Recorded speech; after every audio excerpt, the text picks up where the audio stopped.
नमस्कार दोस्तों, मैं हूं राजेंद्र। आपका स्वागत है राजेंद्र स्पीक्स में।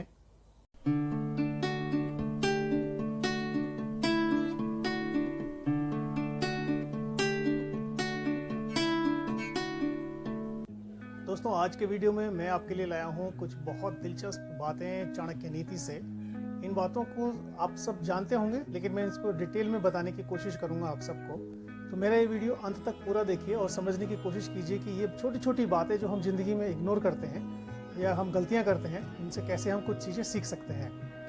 तो चलिए शुरू करते हैं आज का वीडियो। चाणक्य नीति की 6 अनमोल बातें। दोस्तों, आचार्य चाणक्य ने अपने अनुभव से ये किताब लिखी थी अर्थशास्त्र, और इसके अंदर कुछ चीज़ें उन्होंने बताई थी, जिसमें से पहली बात जो मैं आपके लिए लाया हूँ आज वो है कि बिना मांगे दूसरों को सलाह मत दीजिए। आपकी बिना मांगे दी गई सलाह का कोई मूल्य नहीं है। ये सलाह लोगों के लिए एक फालतू बकवास से ज़्यादा और कुछ नहीं होती है। कभी कभी लोग इसकी कोई कीमत नहीं समझते हैं। लोग नहीं जानते हैं कि आप किस भावना से ये सलाह दे रहे हैं, लेकिन लोगों को गलत लगती है। तो अगर कोई आपसे नहीं मांगता है तब तक कोई भी सलाह मत दीजिए। ध्यान दीजिए, जब आप डॉक्टर के पास जाते हैं तो वो आपको सलाह देने के पैसे लेता है, वकील आपसे सलाह देने के पैसे लेता है, चार्टर्ड अकाउंटेंट आपसे सलाह देने के पैसे लेता है। तो आप क्यों फ्री में दूसरों को सलाह बांटते फिर रहे हैं समाज के अंदर? मत दीजिए सलाह। आपकी सलाह को लोग सीरियसली नहीं लेते हैं, क्योंकि आप फ्री में मुफ्त में ये सलाह दे रहे हैं या बिना मांगे दे रहे हैं। तो बिना मांगे दी गई सलाह बेकार जाती है, उसका कोई महत्व नहीं होता है दूसरों की नज़रों में। आचार्य चाणक्य ने इसीलिए कहा है कि बिना मांगे दूसरों को सलाह नहीं देनी चाहिए। ये था नंबर 1। नंबर 2 देखिए, यदि आपने किसी को सलाह दे दी है, चलिए उसने मांगी चाहे नहीं मांगी, आपने सलाह दे दी है, तो ये उम्मीद मत कीजिए कि वो आपकी सलाह पर काम करेगा।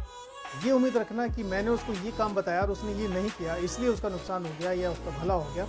ये सोच अपने दिमाग से बिल्कुल बाहर निकालिए कि आपने कोई भी सलाह दी और उस सलाह का लोगों ने पालन नहीं किया, तो उस पर आपको कोई फ़र्क नहीं पड़ना चाहिए। आपने सलाह दी और उसके बाद दूसरों ने आपकी सलाह मानी या नहीं मानी, ये उसकी हेडेक है, ये उसकी समस्या है। आपको इसको बिल्कुल छोड़ देना चाहिए अपने जीवन में, और इन चीज़ों को दिमाग से निकाल देना चाहिए कि मैंने उससे ये कहा था, उसने ऐसा नहीं किया। तो दूसरी सीख आचार्य चाणक्य की चाणक्य नीति से हम सीखते हैं कि सलाह देने के बाद ये उम्मीद मत कीजिए कि सामने वाला आपकी सलाह पर पालन करेगा, आपकी सलाह मानेगा। दोस्तों, तीसरी बात जो आचार्य चाणक्य ने बताई थी वो थी कि दूसरे के फटे में टांग मत अड़ाइए।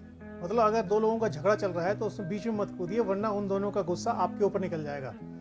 आपने देखा होगा, अक्सर हम देखते हैं कि जब घटना में दो लोग लड़ते हैं आपस में बहुत तेजी से, अचानक कोई आदमी उनका बीच बचाव करने के लिए जाता है, तो वो दोनों अपना झगड़ा भूलकर दो तीसरे आदमी पर गुस्सा उतार देते हैं और उस आदमी की मारपिटाई हो जाती है या उसका मर्डर भी हो जाता है कई बार। तो इसीलिए आचार्य चाणक्य ने कहा था कि दूसरों के फटे में टांग मत अड़ाइए, क्योंकि इससे आपका नुकसान हो सकता है।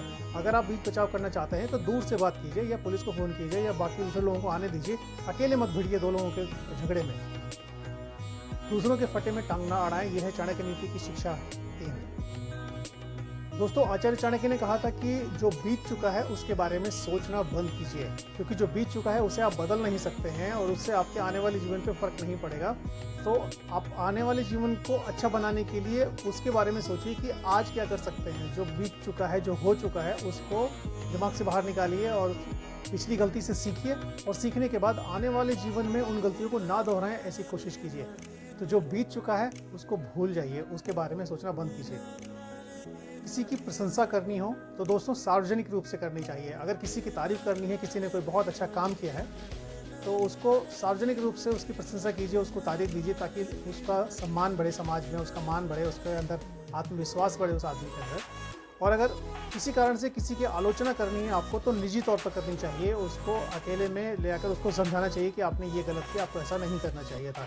जब हम सार्वजनिक रूप से किसी की आलोचना करते हैं तो दूसरे आदमी को बहुत शर्म महसूस होती है, उसका वो गलत तरीके से उसका गलत मतलब ले सकता है।